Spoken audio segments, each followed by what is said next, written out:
Hello my friend, welcome back. विध्वंस part 2। अभी तक आपने जाना अधम ने कैसे चालाकी से कोबी के द्वारा भेड़िया को मरवाया। अब आगे की कहानी हम जारी करते हैं। वह ज़रूर कोबी से कुछ जानना चाहता है। खैर, फिलहाल मुझको उसका पता नहीं चल रहा है, लेकिन जैसे ही वह कुछ भी करेगा मुझे उसकी स्थिति का पता चल जाएगा। मुझे वापस महानगर जाना होगा, लेकिन आपके पास मैं एक सर्प छोड़ जाऊंगा जो यहाँ से मेरा संपर्क बनाए रखेगा, ताकि अगर अदम यहाँ पर वापस आए तो मुझे उसका पता चल जाए। मैं भी चलूँगा। चलो बेटी, यह गम तो सहना ही पड़ेगा। कोबी के वापस आने तक भेड़िया के शरीर को सुरक्षित रखने का इंतज़ाम करना है। फूजो बाबा, ऐसा आखिर क्यों हुआ? फूजो बाबा, क्यों हुआ? अगर कोबी मेरे सामने होता तो मैं कम से कम उससे इसका कारण तो पूछती, पर वह भी ना जाने कहाँ भाग गया। कोबी अदम की योजना को पूरा करने का माध्यम बना हुआ था। तुम झूठ नहीं बोल सकते, क्योंकि तुम अधम की इच्छा शक्ति के अधीन हो।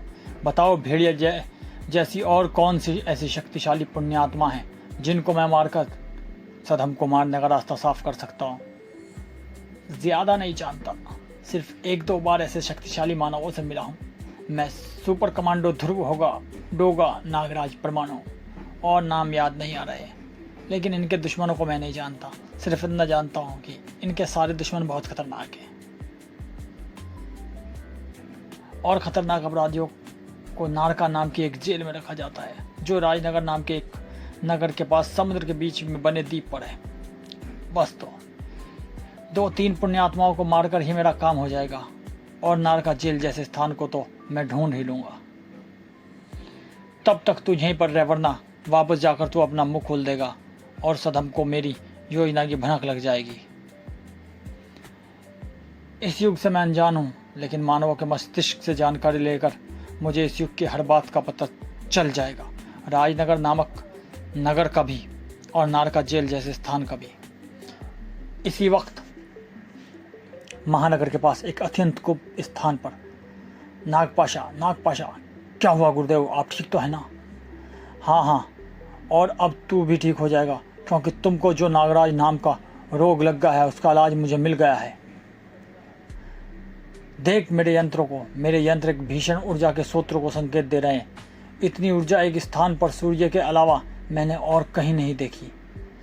इस ऊर्जा के धारक को अगर तू वंश में कर ले तो इसकी मदद से नागराज को खत्म कर सकता है। परंतु मैं ऐसे भीषण शक्ति वाले प्राणी को वंश में कैसे करूँगा? तेरे पास तांत्रिक शक्तियाँ हैं, तुझे यांत्रिक शक्तियाँ भी दे सकता हूँ, और फिर तू अमर है, महाशक्तिशाली है। तू नागपाशा, महाशक्तिशाली हूँ तो नागराज को मार क्यों नहीं पाता? जब शक्ति और अस्त्र मिलकर वार करते हैं तभी वार घातक बनता है। हाथ और तलवार अलग अलग होकर किसी की गर्दन नहीं काट सकते। तू शक्ति है और ये प्राणी अस्त्र है। इसको वश में कर और इससे जाकर नागराज को मार। क्या खूब समझाया है गुरुदेव। बताओ कहाँ पर है ये प्राणी, मैं भी जाकर उसको वश में करता हूँ। अधम को नारका जेल ढूंढने में ज़्यादा वक्त नहीं लगा। यही है नारका जेल, यह तो कारागृह है। शायद इस युग में कारागृह को जेल कहा जाता है। कोबी के दिमाग में मैंने ध्रुव, परमाणु एवं डोगा की आकृतियाँ देख ली हैं। ये आकृतियाँ जिन अपराधियों के दिमाग में होंगी वो ही इनके शक्तिशाली पुण्यात्माओं के दुश्मन होंगे। अभी उन अपराधियों को खोज आरम्भ करता हूँ। वहीं पर रुक, जब प्राणी और मेरी गुलामी कबूल कर, वरना नागपाशा तुझको तड़पा कर मारेगा। ओह, यह मुसीबत कहाँ से आ गई? यह सगम का गुलाम तो नहीं लगता है, फिर इसको मेरे बारे में कैसे पता चला? कोई भी हो, फिलहाल मैं इससे लड़ना नहीं चाहता। लड़ने में मुझे अपनी ऊर्जा खर्च नहीं करनी पड़ेगी और इससे सदम को मेरी स्थिति का पता चल जाएगा। रुक जाओ, मैं तुमसे युद्ध नहीं चाहता। हाँ, गुरुदेव का ख्याल सही था। यह मुझसे डर रहा है। यही वक्त है इसको पीट कर अपना गुलाम बनाने का। मैं तुझसे यह जानना नहीं चाहता कि तू मुझसे लड़ेगा या नहीं, मैं तुझसे यह जानना चाहता हूँ कि तू मेरा गुलाम बनेगा या नहीं। ये मेरा बहुमूल्य समय व्यर्थ कर रहा है, इसको नष्ट करना ही पड़ेगा। मैं ऐसा चाहता तो नहीं, लेकिन इसने मुझे ऐसा करने में मजबूर कर दिया है। ये जुदा हो गया इससे, इसका सर इसके धड़ से। हा हा हा हा, तूने तो मेरा काम आसान कर दिया। अब मैं तुझको देखूंगा इधर से और मारूंगा उधर से। हा हा हा, डर गया ना? अरे नागपाशा ने अमृत चखा हुआ है, अमर है नागपाशा, अब तो बनेगा ना मेरा गुलाम। बोल। आश्चर्य, कैसा मानव है रे तू, सिर कटने पर भी नहीं मरा। जिसके पास खुद अनगिनत गुलाम हो वह किसी और का गुलाम भला कैसे बन सकता है? ओह, शक्तियाँ छोड़ता है तू, लेकिन ये मुझे नुकसान नहीं पहुंचा पाएंगी। राहु और केतु ने भी अमृत चखा था नागपाशा, वे आज भी जिंदा है, लेकिन किस रूप में? अलग अलग सिर और धड़ के रूप में। एक सूर्य को ग्रहण कर लगता है और दूसरा चांद को। तेरा भी यही हाल होगा। गुरुदेव, नागपाशा, इस मुसीबत से बचने के लिए मेरी यांत्रिक शक्ति की ज़रूरत है। अभी उसके पास अपनी यांत्रिक शक्ति तरंगों के द्वारा भेजता हूँ। अगले ही पल आश्चर्य से इसके शरीर पर तो आरियाँ उभर आई।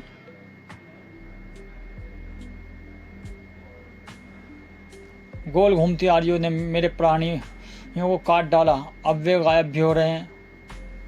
यह प्राणी अद्भुत है, मुझे इसके मस्तिष्क में झांक कर यह देखना होगा यह कौन है और क्या इस योजना है इसकी। नागपाशा के दिमाग में झांकते, हा हा हा हा, हंस क्यों रहे हो डर के मारे? ना बताओ बताओ। नहीं, दरअसल हम बेकार झगड़ रहे हैं। तुम मेरे जरिए नागराज को मारना चाहते हो और मैं खुद नागराज को मार सकने वाले उसके दुश्मनों को ढूंढ रहा हूँ।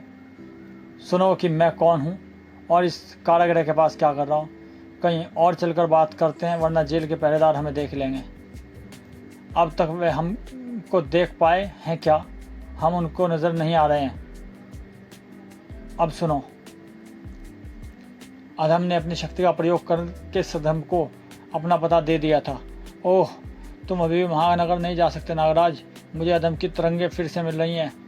हमको उसकी तरफ जाना होगा। उस तरफ तो राजनगर है, नारका जेल के ऊपर। तुमने मेरी बहुत मदद की है नागपाशा, अब मैं तुम्हारी मदद करूंगा। नागराज की मौत का नज़ारा दिखाऊंगा तुमको।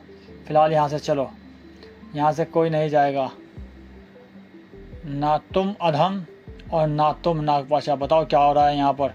क्या षड्यंत्र रच रहे हो तुम दोनों मिलकर? सधम, नागराज, तू खुद ही यहाँ पर मरने के लिए आ गया। मार डालो इसको अधम। अभी सधम इसके साथ है, वह इसको मरने नहीं देगा। पहले मुझे सधम को मारना होगा, तब तक तुमको नागराज से खुद ही निपटना होगा। निपट लूँगा, खुद ही मारूंगा नागराज को, ताकि कोई कभी यह ना कह सके कि नागपाशा नागराज को अकेले नहीं मार सकता था। ऐसी बातें बोलते रहने से यह पता नहीं चलेगा कि मैं कितना डर रहा हूँ। तुझे सिर्फ काट कर मारा जा सकता है नागराज, और यह काम करेगा मेरा तांत्रिक प्राणी अंधाधुंध, और इसको तू काट नहीं पाएगा क्योंकि इसका शरीर धुंध का बना है। अधम अभी भी सधम से भिड़ना नहीं चाहता था। अभी मेरी योजना पूरी नहीं हुई और अभी सधम मुझ पर भारी पड़ रहा है। अगर जल्दी ही नागराज भी नागपाशा को हराकर इसके साथ मुझसे भिड़ पड़ा तो एक बार फिर मेरी हार निश्चिंत है। मुझे मदद चाहिए, पर मदद मिलेगी कहाँ से? अभी मेरे साथियों में सिर्फ नागपाशा ही इतना शक्तिशाली है कि मुझे मदद दे सके, और उसे खुद मदद की आवश्यकता है। इस प्राणी अधम से मिलने वाला प्राणी भी उतना ही शक्तिशाली है। शायद अधम उससे जीत ना पाए, लेकिन नागराज को मारने के लिए अधम को बच निकलना ज़रूरी है। थोड़ी देर तक देखता हूँ, वरना फिर मैं अपने यांत्रिक ज्ञान का प्रयोग करूँगा। नागराज और अंधाधुंध के बीच में एक खतरनाक युद्ध चल रहा था। ओह, सर्पवार, इसको बगैर कोई नुकसान पहुंचाए इसके आर पार हुए जा रहे हैं, लेकिन इसकी तलवारों के वार मेरे नज़दीक आते जा रहे हैं। धुंध को मेरे सर्पवार छू नहीं सकते, लेकिन मेरी फुंकार इसकी धुंध के शरीर को बादलों की तरह इधर उधर छितरा सकती है। लेकिन ओह, यह वार तो उल्टा फट गया। मेरी फुंकार ने इस धुंध को दूर तक फैला दिया और यह विशालायक हो गया, यानी अब ये मुझ तक और आसानी से पहुंच सकता है। अंधाधुंध से तू बच नहीं सकता नागराज, चाहे जितना जोर लगा ले। अब क्या करूं? अरे हाँ, एक रास्ता है। अगर यह धुंध के शरीर वाला प्राणी है तो ध्वंसक सर्प इस धुंध को भाप बनाकर उड़ा सकते हैं। ध्वंसक सर्पों में इतनी गर्मी नहीं कि वे इस शरीर को भाप बना दे। इसके लिए तुझे एटम बम फोड़ना होगा नागराज। अब हिलना डुलना बंद कर और कम से कम शांति से मर तो ले। ऊपर चल रहा युद्ध अपनी बढ़ती तीव्रता के कारण अब नारगा जेल के सुरक्षा कर्मियों की नजरों से छिप नहीं पा रहा था। ओह माय गॉड, साफ नजर तो नहीं आ रहा, लेकिन ऊपर कुछ बड़ी गड़बड़ चल रही है। राजनगर से एक्स्ट्रा फोर्स और हेलीकॉप्टर बुलाओ। अधम सधम के युद्ध का असर अब नागराज पर भी हो रहा था। ओफ, अगर मैं सधम के पैर से नागरस्सी हटाता हूँ तो गिर जाऊंगा, और अगर नहीं हटाऊंगा तो यह ऊर्जा के धमाके से मुझे भून डालेंगे। अगर अंधाधुंध ने मुझे पहले ही नहीं मार डाला तो। ओह, एक बहुत अच्छा ख्याल आया है। क्यों ना मैं अपने दोनों दुश्मनों अंधाधुंध और ऊर्जा धमाकों को आपस में ही भिड़ा दूं। नागराज किला से निकलकर नागरस्सी दोनों तलवारों से जा लिपटी। अंधाधुंध के नागरस्सी काट पाने से पहले ही नागरस्सियों के दूसरे छोर ऊर्जा धमाकों में जा घुसे। तारों में दौड़ती बिजली की तरह नागरस्सी से होती ऊर्जा अंधाधुंध के शरीर में दौड़ गई, और भीषण ऊर्जा ने अंधाधुंध को भाप बनने के साथ साथ उससे जुड़े नागपाशा को भी हिला डाला। आदम के लिए यह बहुत बुरी घटना थी। ओह, नागपाशा बेहोश हो गया और नागराज खाली हो गया। अब सधम और नागराज मिलकर मुझको परास्त कर देंगे। कोई नई चाल सोचनी होगी। गुरुदेव ने एक पल के लिए वे पलकें नहीं झपकाई थी। नागराज जहाँ पहुँचे वहाँ गड़बड़ ना हो, यह हो ही नहीं सकता। मैं फिलहाल अधम और नागपाशा को भागने का मौका चाहिए, और वह मौका उनको मैं दूंगा, एक मददगार उनके पास भेजकर। नार का जेल के ऊपर। ओह, कुछ यान भी इधर ही आ रहे हैं। अब मैं क्या करूं? तू कुछ नहीं कर सकता अधम, सिवाय मरने के। तैयार हो जा नष्ट होने के लिए। नष्ट करना मेरा काम है, जानत्रा का। ये कौन है और कहां से अटपका? खैर, यह सोचने में समय व्यर्थ नहीं करना चाहिए। इसने मुझको यहाँ से निकलकर अपनी योजना पूरी करने का अवसर दिया है। आओ नागपाशा। मैं कहाँ हूँ? मैं यह सवाल बाद में पूछते रहना। फिलहाल तो हमें उन 3 महाखलनायकों के साथ यहाँ से चलना है जिनको तुमने चुना है और मैंने आज़ाद कराया, लेकिन उनकी प्रतिछायाएं अभी भी कारागृह में ही हैं, ताकि किसी को शक ना हो। अब हमारा पहला पड़ाव होगा दिल्ली। गुरुदेव द्वारा भेजे गए प्राणी ने सधम और नागराज का रास्ता रोक रखा था। इस यांत्रिक कबाड़ को मेरे ध्वंसक सर्प पल भर में तोड़ देंगे। अगर मुझ तक पहुंच पाएंगे तो नागराज। मेरे ध्वंसक सर्पों का वार पलटकर मुझ पर ही आ लगा क्यों? मेरी प्रति आकर्षण ऊर्जा के कारण। आकर्षण के विपरीत शक्ति होती है प्रति आकर्षण। इनके शरीर में मैंने ऐसी ऊर्जा से आवेशित कर दिए हैं जो मेरे शरीर में भरी ऊर्जा से दूर भागती हैं। तुम दोनों जो भी वार करोगे उनको मैं प्रति आकर्षण ऊर्जा की मदद से अपने पास नहीं पहुंचने दूंगा, परंतु मेरे वारों से तुम बच नहीं पाओगे। ओह, नागरस्सी टूट गई और नागराज नीचे गिर रहा है। मुझे नागराज को बचाना होगा।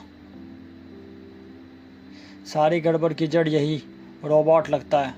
शट टू किल, खत्म कर दो इसको।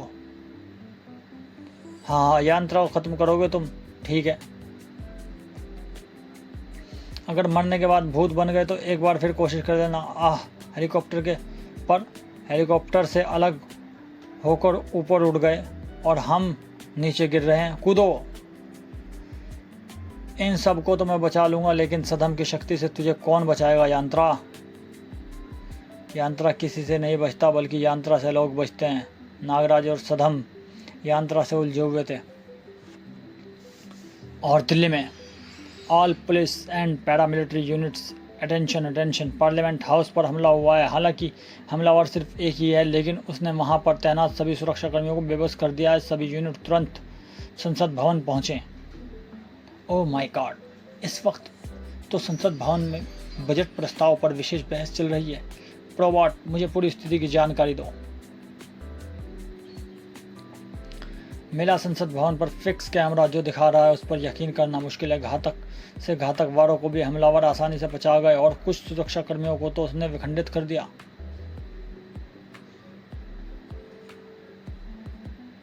वह मुझको सामने दिख रहा है। रोबोट, अब विखंडित होने की बारी उसकी है।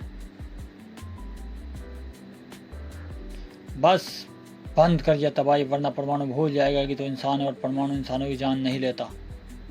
ओह, तो तू है परमाणु, दिल्ली का रखवाला, उसकी छत। मुझे तेरी ही तलाश थी, और अब मेरी तलाश का अंत तेरी लाश से होगा। परमाणु को मार पाना तेरे जैसे कई अपराधियों का सपना है, और यह सपना सपना ही रहेगा। इसके साथ मैं नरमी नहीं बरतूंगा, क्योंकि इस वक्त देश का हर बड़ा नेता संसद भवन में है, और मेरी एक चूक का अर्थ है उन सब की मौत हो सकता है। मुझे इसको रोकना होगा, और यह काम इसके किरण छोड़ने वाले हाथों को एटम नाइफ से अलग करके किया जा सकता है। बहुत दर्द हो रहा है, मैं ये दर्द नहीं सह सकता। मैं अपनी गर्दन भी कटवा लेता, ताकि मेरे साथ साथ मेरा दर्द भी ख़त्म हो जाए। ओह, ये इसने क्या किया? शायद ये आत्मघाती आतंकवादी था। मुझे इसके मरने का दुख तो है, लेकिन यह खुशी भी है कि संसद भवन पर आया खतरा टल गया। लेकिन इस आतंकवादी के कटे अंग नीचे क्यों नहीं गिर रहे? मेरे अंग इतनी ऊंचाई से नीचे गिरेंगे तो इनकी हड्डियां टूट नहीं जाएंगी क्या? इसका सिर तो बोल रहा है, यह सर कटने के बाद भी जिंदा है। नागपाशा अमर है, और अमर है उसकी शक्तियां। देख कि अब मैं तुझे कैसे मारता हूँ। तरा आओ। ओह, यह आतंकवादी नहीं हो सकता। इसका मकसद शायद सिर्फ मुझे मारना है, क्योंकि मेरे यहाँ पहुँचने के बाद इसने संसद भवन पर एक भी वार नहीं किया। खैर, अभी तो मुझे इससे इस तरह से निपटना है। इसका तरल शरीर मुझे अपने लपेटे में लिए जा रहा है, और सांप की कुंडली की तरह मेरी हड्डियां तोड़ने की कोशिश कर रहा है।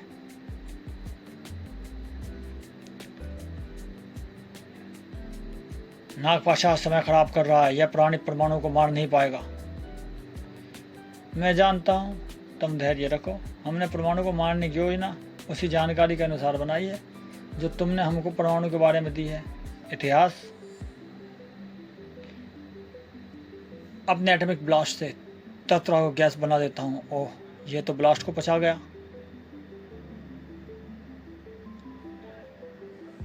बेकार कोशिश मत कर परमाणु, अपने परमाणु ऊर्जा को बचा कर रख।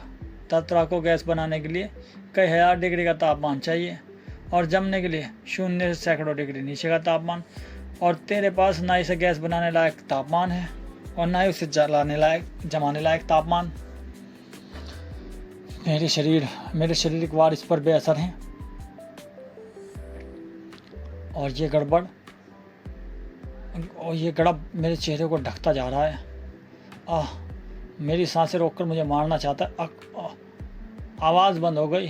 मुझे ट्रांसमिट होना होगा, लेकिन यह काम मैं ना तो बोलकर कर सकता हूँ, और ना ही बेल्ट में लगा कंट्रोल चालू करके, क्योंकि इसके तरल हाथ मेरे हाथों को खींचकर बार बार बेल्ट से दूर ले जा रहे हैं। रोबोट पूरी स्थिति पर आंखें गड़ाए हुए था। परमाणु फंस गया है। मुझे यहाँ से तरंगे भेजकर उसको ट्रांसमिट करके आज़ाद कराना होगा। तरंगे चल पड़ी।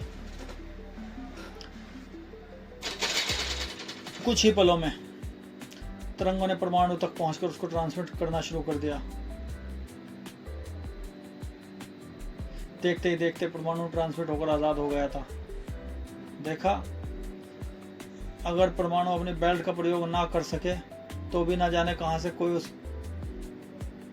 मदद पहुंचा देता है। यह तुम पहले बता चुके हो, अभी देखते रहो कि आगे क्या होता है। तरल पदार्थ को काटा या फाड़ा नहीं जा सकता, लेकिन किसी कंटेनर में कैद जरूर किया जा सकता है। तुझको मैं अपने परमाणु खोल में कैद करूंगा, जहां से तू बाहर नहीं निकल पाएगा। परमाणु तरह से जूझ रहा था, और उसके घर में गुप्त लैब की तरफ जाने वाले रास्तों पर 2 कदम तेजी से बढ़ रहे थे। बम की ताकत का इसी दरवाजे के पार है मेरी मंजिल, लेकिन इसको खोलने के लिए थोड़ी सी ताकत का इस्तेमाल करना होगा। और कुछ ही सेकंड के बाद ये क्या, किसका, ये काम किसका है? मुझे नहीं पहचानते, बोना वामन को नहीं पहचानते, कमाल है। खैर मुझे तो यहाँ पर किसी इंसान के मिलने की उम्मीद थी, लेकिन यहाँ पर तो सिर्फ एक टीन का डिब्बा है। टीन का डिब्बा कहाँ है? तुम हो टीन का डिब्बा, एक रोबोट, लेकिन तुम कौन हो? यहाँ तक कैसे आ गए? यहाँ तक आना तो आसान काम था। दरअसल हम 3-4 सुपर विलेन ने परमाणु को मारने का प्लान बनाया है। समस्या एक ही थी, वह अदृश्य शक्ति जो परमाणु को मुसीबत में पड़ जाने पर दूर से उसकी रक्षा करती है। हमको उस शक्ति का पता लगाना था, इसलिए हमने तरतरा द्वारा परमाणु को ऐसी स्थिति में फंसाया कि उसका मददगार उसकी रक्षा करे, और ऐसा करते ही हम अपने यंत्रों द्वारा उन मददगार तरंगों का सूत्र पता करके वहां तक पहुंच सके। बस इतनी सी बात है। तुमने यहाँ आकर बहुत बड़ी गलती कर दी है बोना वामन, क्योंकि अब तुम वापस नहीं जा सकते। वापस जाने के लिए मैं नहीं आया हूँ। मैं तो यहाँ के यंत्रों पर कब्जा करके उनके इशारों पर परमाणु को निशाना आया हूँ। अरे, यंत्रों पर कब्जा करने का ख्वाब छोड़ दो, अब तुम सीधे जेल जाओगे। नहीं रोबोट, नहीं, मुझसे गलती हो गई, मैं बहकावा में आ गया था, मुझे छोड़ दो, मुझे जाने दो। रोबोट नहीं, मैं रोबोट हूँ। बोना वामन तो मौका खो चुका था, लेकिन नागराज और सदम अभी भी नागपाशा के गुरुदेव द्वारा भेजे गए मददगार यांत्रा के सामने डटे हुए थे। तेरी प्रति आकर्षण शक्ति वस्तुओं पर जरूर असर करती होगी, लेकिन ऊर्जा पर नहीं कर पाएगी। मेरी ऊर्जा तुझको जलाकर राख कर देगी। इस भ्रम में मत रह सदम, मेरी शक्ति तांत्रिक है, यह वस्तुओं के साथ साथ ऊर्जा पर भी असर करती है। अच्छा हुआ कि धौंकनी के हमले के बाद मैं सतर्क हो गया था, वरना मेरी ऊर्जा मुझे ही घायल कर देती। मैं अपने मंत्रों से इसका स्वरूप बदल सकता हूँ, लेकिन मंत्र भी मैं ऊर्जा के रूप में ही छोड़ता हूँ, इसलिए मेरे मंत्र भी इस तक नहीं पहुँच पाएंगे। अब प्रत्याकर्षण के बाद आकर्षण की शक्ति देख सदम। इन दोनों पार्टों के बीच जबरदस्त आकर्षण है, और इतने आकर्षण के बीच में जो भी आएगा वह पिस कर रह जाएगा। मुझे लड़ाई में कूदना ही होगा, लेकिन यांत्रा तक पहुंचने में 2 मुश्किलें हैं। एक तो यह है कि मैं उड़ नहीं सकता, दूसरा यह है कि पास पहुंचते ही यांत्रा प्रत्याकर्षण किरण मुझसे दूर से ढकेल देगा। पहली समस्या का हल है टेम्पोलिन जैसा सर्प जाल बनाता है, जिस पर उछल कर मैं यांत्रा तक पहुंच सकूं, और अगर यांत्रा मुझको देखे प्रत्याकर्षण किरण का मुझ पर वार करे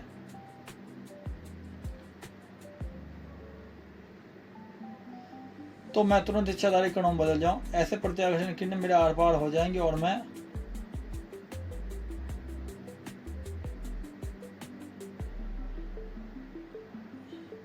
प्रत्याकर्षण किरण मेरे हर कण पर असर कर रही है, मेरे शरीर को कणों को एक दूसरे से दूर कर रहे हैं, और मैं जुड़ नहीं पा रहा हूँ। अगर मैं 3 पलों के अंदर जुड़ नहीं पाया तो हमेशा के लिए कणों में बिखर कर रह जाऊंगा। नागराज एक बड़ी मुसीबत में फंस गया था, और वहां से दूर दिल्ली में परमाणु भी मुसीबत से बाहर नहीं निकल पाया। ओह, मेरे परमाणु खोल ने तरतरा को कैद तो कर लिया, लेकिन खोल पर अंदर से तेज दबाव पड़ रहा है, यह टूट सकता है। टूट सकता नहीं बोल, टूटेगा बोल। तरतरा अपने शरीर का घनत्व बढ़ा रहा है, और इस दबाव को तेरा खोल सहन नहीं कर सकता। देख, आज़ाद हो गया तरतरा, अब तेरे खैर नहीं। ओह, आज़ाद होते ही तरतरा अपने द्रव बूंदों को भाले की तरह नुकीला करके उनका वार मुझ पर कर रहा है। परमाणु कणों में बदल कर इनसे बचता हूँ। ओह, मैं ये तो भूल ही गया था कि ये द्रव की बूंदें हवा में तैर सकती हैं। ये बूंदें तो मेरे कणों के बीच में आकर रुक गई। अब अगर मैं सामान्य रूप में आया तो ये मेरे शरीर के अंदर घुसी रह जाएंगी और बेतहाशा दर्द पैदा करेंगी। हा, शायद तू असली रूप में आना नहीं चाहता, पर तुझे आना पड़ेगा, क्योंकि अगर तूने ऐसा नहीं किया तो मैं संसद को तबाह कर दूंगा। परमाणु को सामान्य रूप में आना ही पड़ा, और ऐसा करते ही भयंकर दर्द हो रहा है। प्रबोट, कुछ करो। प्रबोट, सुन रहे हो ना? कहाँ हो तुम? प्रबोट थोड़ा व्यस्त था। सॉरी परमाणु, मैं किसी काम में फंसा हुआ था। मैं भी तुम्हारे शरीर में धसे हुए तरल तीर निकालता हूँ। ना ना ना ना प्रबोट, ऐसा मत करना, वरना मेरी नाक कट जाएगी। सारे विलेन मेरा मजाक उड़ाएंगे। तो फिर आकर मुझे रोक लो, अभी रोकता हूँ। हेलीकॉप्टर, बोना वामन की पुकार के जवाब में उस वॉइस कंट्रोल से संचालित होने वाला हेलीकॉप्टर हाजिर हुआ। अब मेरा हेलीकॉप्टर तुम्हें काटेगा। ज़्यादा मत उछल बोने, यह प्रबोट का इलाका है और प्रबोट को उसके इलाके में कोई मात नहीं दे सकता। इस हेलीकॉप्टर में परों के साथ आरीदार चक्र भी लगा है। ये मेरे बंधनों को काट डालेगा। मेरे खिलौनों के रहते मुझे कोई बंधक नहीं बना सकता। पहली बात तो मैं जानबूझकर तुम्हारा बंधक बन गया ताकि मैं तुम्हारी लैब को ध्यान से देख सकूं, समझ सकूं। परमाणु परेशान था। प्रबोट जवाब देने के बाद भी कुछ नहीं कर पा रहा, यानी जो करना है मुझे करना है। यह जाली शायद यह साफ करने के लिए मेरी खिड़की से निकाली गई है, और फिलहाल ये मेरे शरीर में फंसी गंदगी को साफ करेगी। परमाणु का शरीर परमाणु कणों में बदलकर जाली के पार होता चला गया और नागपाशा फिर से संसद भवन पर हमला कर रहा था, लेकिन उससे निपटने से पहले ही तरल द्रव के नुकीले तीर जाली में फंसकर ही रह गए। मुझे तरह से निपटना होगा। इतनी देर में मैंने इससे निपटने का तरीका सोच लिया। मैं इसके चारों तरफ घूमकर हवा का एक तेज बाउंडर बनाऊंगा और बाउंडर को अपने अंदर का दबाव कम होने के कारण हर चीज को अंदर खींच लेता है। तरतरा का तरल शरीर भी बाउंडर में खींचता चला गया और मैं इसको खींचता हुआ वातावरण की उस परत तक ले जाऊंगा जहां पर तापमान 0 से 100 डिग्री कम होता है। और यह बात नागपाशा खुद ही बता चुका है कि इस पर अत्यधिक ठंड का असर होता है, जबकि इसका तरल शरीर जम चुका है। मैं इसको एक घूंसे में तोड़कर इसके टुकड़े टुकड़े कर सकता हूँ। तरतरा खत्म हो गया था। अब बारी तुम्हारी है नागपाशा। कितनी बार समझाऊं कि तुम मुझको नहीं मार सकते, लेकिन मैं तुझे चुटकी बजाते ही खत्म कर सकता हूँ। ये त्रिशूल तब तक तेरा पीछा नहीं छोड़ेगा जब तक तेरे शरीर में घुसकर फट ना पड़े। अब तू जहाँ चाहे चला जाए या चाहे जिस रूप में अपने आप को बदल ले, ये त्रिशूल तेरा पीछा नहीं छोड़ेगा। इसका भी तरीका मेरे पास है, श्रिंक। मैं अपने शरीर को छोटा करके खुद ही एक शूल की तरह तेरे शरीर में घुसता और निकलता रहूंगा, और ऐसा ही त्रिशूल भी करेगा, क्योंकि ये भी मेरा पीछा नहीं छोड़ेगा। त्रिशूल तो मुझको बहुत तकलीफ दे रहा है, इसको रोकना होगा। गायब हो जा त्रिशूल। अब तू भी सो जा नागपाशा। नागपाशा हार रहा है। अब हमारे पास वक्त नहीं है, जाओ। काल पहेलिया, अब मैं तुमको अतिरिक्त शक्ति देता हूँ। अधम क्या कर रहा है? मैं भला कब तक मार खाता रहूँगा? परमाणु इधर देख। तुम कौन हो? काल पहेलिया, जिसकी पहेली बूझते बूझते लोग मर जाते हैं। मौत जैसी पहेलियों से मारता है काल पहेलिया। अच्छा, तुझे तेरी मौत का एक सुराग देता हूँ। बूझ की पानी में डूब कागज और तेरी मौत एक ही क्यों? परमाणु, तुम दोनों अपनी जान की खैर मनाओ। अब वायुसेना के लड़ाकू विमान आते ही होंगे। उसके बाद तुम दोनों या तो जेल में नजर आओगे या नरक में। यानी तू मेरी पहली बूझना नहीं चाहता। देख, ये तेरी मौत। हाँ सुन श्रिंक, ये टेप रिकॉर्डर। टेप में से परमाणु को अपनी ही आवाज़ गूंज उठी और बेल्ट में लगा हुआ है एक्टिवेटर चालू होगा। ये क्या? मैं छोटा होता जा रहा हूँ और मैं अपनी बेल्ट को ऐसा करने से रोक नहीं पा रहा हूँ। पहले का जवाब था गला, तेरी आवाज़ निकालने वाला गला, और यदि पानी में कागज़ डूब जाए तो वो भी गला, यानी गल जाना। रही बेल्ट की बात, तो इस टेप में रिकॉर्डर से निकलने वाली शक्तिशाली तरंगे रेडियो तरंगे हैं। तेरी बेल्ट में खराबी पैदा कर रही हैं। बचने का एक ही तरीका है कि तू बेल्ट को उतार फेंक, वरना तो इतना छोटा हो जाएगा कि चींटी भी तुझे मसल सके। सोचने का वक्त नहीं था। बेल्ट को उतार कर इसका संपर्क अपने शरीर से काटना ही होगा। वैसे भी ऐसा करके भी मुझे कोई नुकसान नहीं होगा, क्योंकि अब मैं अपनी शक्तियाँ बेल्ट के जरिए ना लेकर प्रबोट से दे दूँगा। प्रबोट,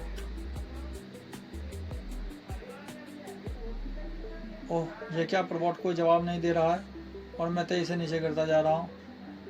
प्रबोट, रोबोट कोई जवाब नहीं दे रहा था और परमाणु का शरीर जमीन से टकराने के लिए तेजी से गिरता जा रहा था। रोबोट को बोना बावन परमाणु की मदद करने नहीं दे रहा था। तो मुझे ज़्यादा देर तक बच नहीं सकता बोने, मेरे निशाने अचूक हैं। यह तूने क्या किया रोबोट? मेरा खून निकाल दिया। अब खून की गंध पाकर मक्खियाँ आएंगी, मेरे घाव पर बैठेंगी, मेरा खून चाटेंगी। ले आ गई मक्खियों की फौज। देखा कि इतनी मक्खियाँ कहाँ से आ गई? पहले तो ऐसा कभी नहीं हुआ।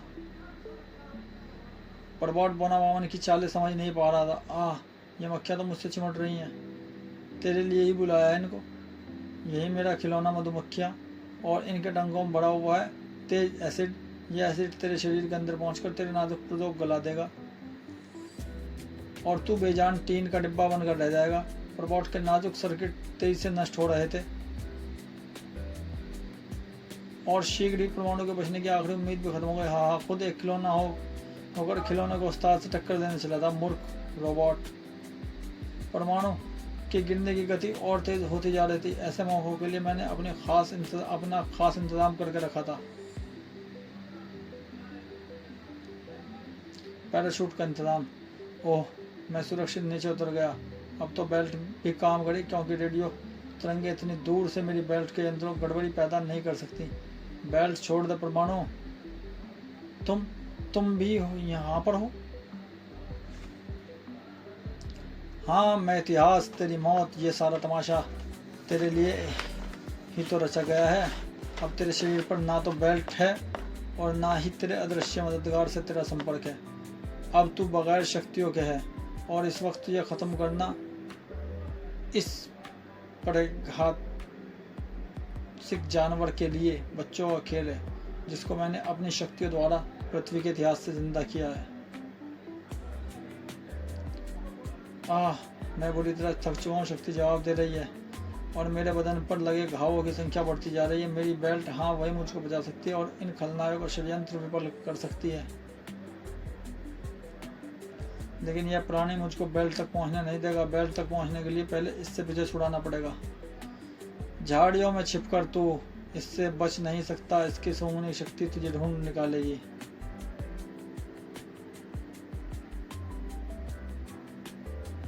जल्दी ही। वाह रहा, फाड़ डालो इसको। परमाणु का हाथ तक घातक जबड़ों में जकड़ गया, लेकिन अरे ये तो परमाणु की ऊपरी पोशाक है, घास पत्तियों से भरी हुई।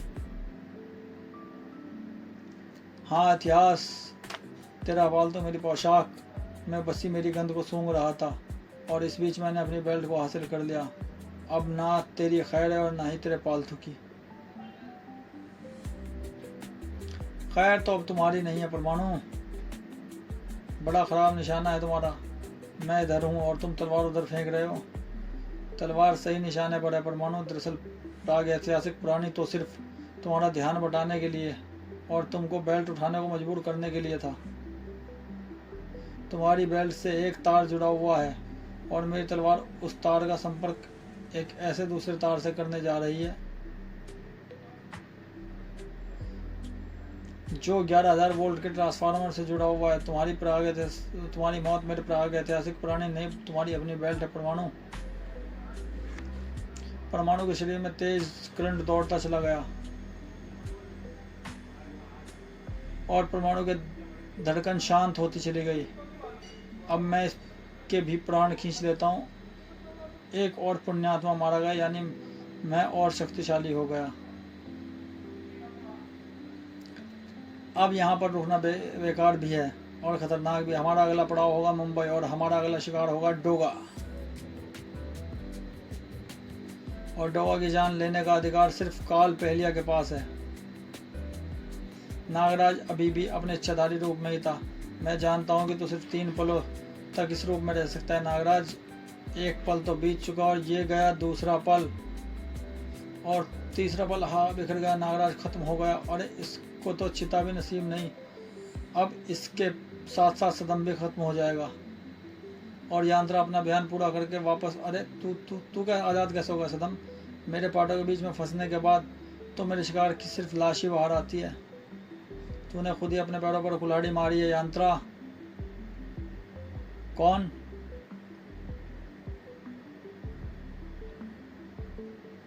नागराज, नागराज तू कैसे बच गया? यह नहीं हो सकता, तू तो कणों में बटकर बिखर गया था। मेरी प्रत्याकर्षण शक्ति तेरे कणों को जुड़ने नहीं दे सकती। सच कहा तूने, ऐसा ही हो रहा था, लेकिन तभी मुझको तेरी उस आकर्षण शक्ति का ख्याल आया जो तेरे उन दो पार्टों में समाई हुई थी जिसमें सदम पीस रहा था। तू पहले ही बता चुका था कि तेरी आकर्षण और प्रत्याकर्षण शक्तियाँ एक दूसरे की विपरीत शक्तियाँ। बस मैंने अपना हाथ बढ़ाकर उन पार्टों को स्पर्श कर लिया और पार्टों की आकर्षण शक्ति ने मेरे कणों में समाई प्रत्याकर्षण शक्ति को नष्ट कर दिया। ऐसा करने से आकर्षण शक्ति भी इतनी कमज़ोर हो गई कि सदम उन पार्टों को अलग करके आज़ाद हो सके। अब तेरी कोई चाल कामयाब नहीं होगी। इस बार यांत्रा तुम दोनों को बचने का मौका नहीं देगा। ओह, एक पल के लिए तो मुझको लगा था कि यांत्रिक शक्तियाँ इस्तेमाल करने से पहले ही नागराज और सदम इसको नष्ट कर देंगे। यह हर चीज़ को अपने से दूर धकेल सकता है सदम, तुम्हारे मंत्र शक्ति तक को, लेकिन एक चीज़ को दूर नहीं धकेल सकता है, और वह हवा, क्योंकि हर जिंदा चीज़ को जीवित रहने के लिए हवा और उसमें मौजूद ऑक्सीजन की आवश्यकता होती है। अगर यह हवा में सांस लेता है तो मेरी विश्वंकार से नहीं बच सकेगा। खो खो खो, ये तूने क्या कर दिया नागराज? हाँ, देखा कैसा बढ़िया अभिनय किया मैंने। अरे मूर्खों, मैं सांस तो तब लूँगा जब मैं जीवित होऊंगा। मैं एक यांत्रिक मानव हूँ, रोबोट हूँ। मैं सांस नहीं लेता, सिर्फ जान लेता हूँ। ये बार भी विफल हो गया। जल्दी करो, कोई रास्ता सोचो, वरना अधम उतनी देर में पूरी पृथ्वी पर कहर फैला देगा। नागराज और सदम की संयुक्त शक्ति भी यांत्रा से नहीं जीत पा रही थी, लेकिन अधम और सुपर विलनों की टोली एक किला फतेह कर चुकी थी। अब दूसरे किले की गिरने की बारी थी। मुंबई का वह किला जिसकी दीवार से टकराकर कई अपराधी खाक मिल चुके। डोगा कोई ऐसे करा रहा है जैसे बकरे को ज़िबा किया जा रहा हो। आवाज़ उधर से आ रही है। डोगा मोटरसाइकिल मोड़ने की ज़रूरत नहीं पड़ी। ये कौन मोटरसाइकिल से आ टकराया? यह ज़रूर वह आदमी होगा जो करा रहा था। धड़ाक। ओह, इसका गला तो छेदों से भरा हुआ है, नुकीले दांत जैसे छेदों से खून बह रहा है। इसने दम तोड़ दिया, लेकिन इसके पास में काम कुत्ते या कोई और जंगली जानवर भी नहीं कर सकते। वे गला छेदते नहीं, फाड़ते हैं। फिर ये काम किसका? ओ, इसके माथे पर नुकीले हथियार से गोदकर कुछ लिखा गया है। घर है पत्थर चून का, अंधा प्यासा खून का। ये तो एक पहेली है। अब मैं समझ गया कि यह काम किस जानवर का है। वो जानवर है काल पहलिया। बहुत बूझ चुका मैं उसकी पहेली। अब उसकी पसली तोड़ने का वक्त आ गया है। ऐसे ही मारूंगा उस कमीने को जैसे उसने इस निर्दोष आदमी को मारा है। डोगा पर निगाहें जमी हुई थी। काल पहेलिया के अनुसार डोगा आज तक उसकी पहेलियां बूझने से नहीं चूका। अगर ये पहली बूझ नहीं पाया तो गड़बड़ हो जाएगी। हमारे पास वक्त बहुत कम है, और रही वक्त की बात तो उसकी चिंता मत करो। गुरुदेव ने अगर किसी को भेजा है तो सोच समझ कर ही भेजा होगा। नागराज और सदम अभी काफी देर तक व्यस्त रहेंगे। नाग पाशा और काल पहेलिया का अनुमान सही था। डोगा ने पहेली को सुलझा लिया था। काल पहेलिया ने जरूर कोई जाल बिछाया, वरना वह मुझको यूं बुलाने की हिमाकत ना करता। इसलिए मैं भी उस रास्ते से जाऊंगा जहां से उसको मेरे आने की कतई उम्मीद नहीं होगी। इस रास्ते से या तो चिड़िया ऊपर जा सकती है या फिर डोगा।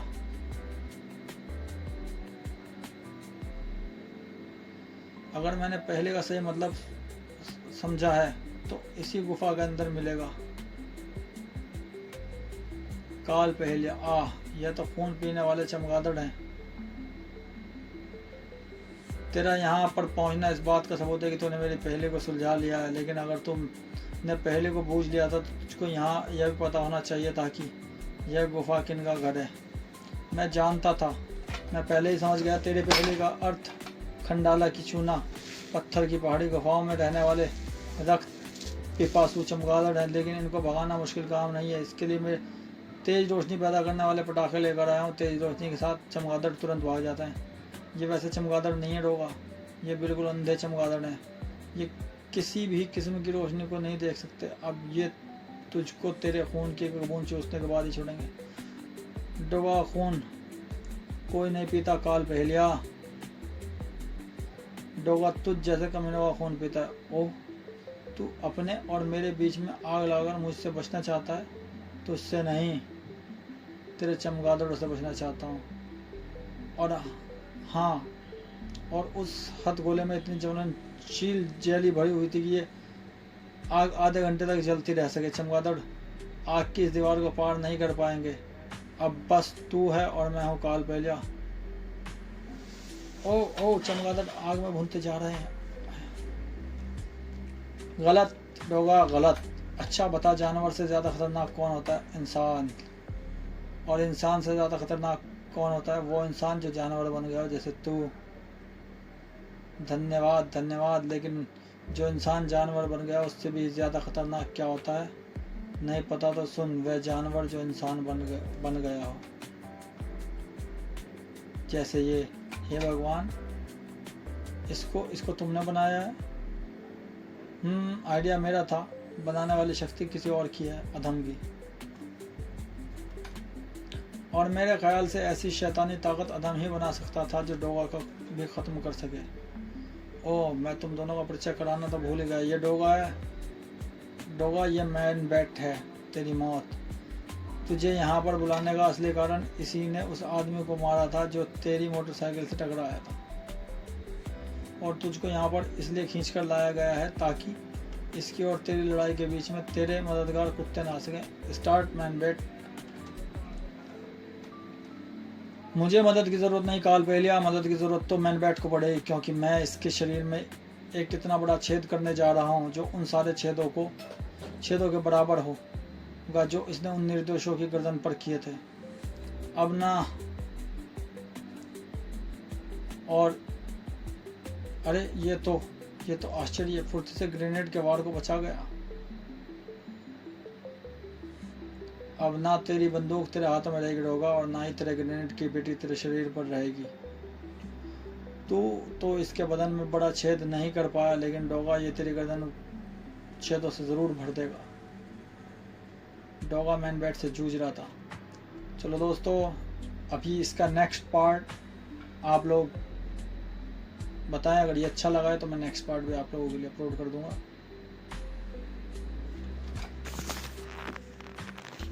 प्लीज़ चैनल को लाइक करें, सब्सक्राइब करें, शेयर करें, ताकि जितने भी कॉमिक्स लवर हैं उन सब तक ये वीडियो पहुंचे। थैंक्स।